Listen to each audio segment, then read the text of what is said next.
Ես Արշիլ Գորկին եմ, մարդով կորցրեց հայրենիքը, բայց իր ցավը վերածեց արվեստի։ Իմ իրական անունը Ոստանիկ Ադոյան էր։ Ես ծնվել եմ Վանում և դեռ մանկության տարիներին տեսել ցեղասպանություն, սով, փախուստ ու մորս մահը։ Այդ պատկերները երբեք չհեռացան իմ ներսից, և տարիներ անց դարձան իմ նկարների հիմքը։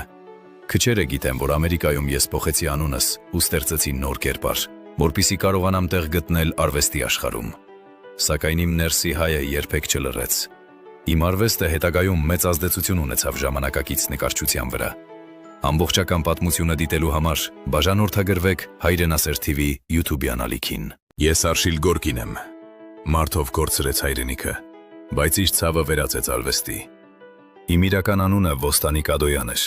Ես ծնվել եմ Վանում և դեռ մանկության տարիներին տեսել ցեղասպանություն, սով, փախուստ ու մորս մահը։ Այդ պատկերները երբեք չհեռացան իմ ներսից, և տարիներ անց դարձան իմ նկարների հիմքը։ Քչերը գիտեմ, որ Ամերիկայում ես փոխեցի անունս ու ստեղծեցի նոր կերպար, որպեսզի կարողանամ տեղ գտնել արվեստի աշխարհում։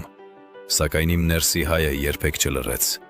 Իմ արվեստը հետագայում մեծ ազդեցություն ունեցավ ժամանակակից նկարչության վրա։ Ամբողջական պատմությունը դիտելու համար բաժանորդագրվեք Հայրենասեր TV YouTube-յան ալիքին։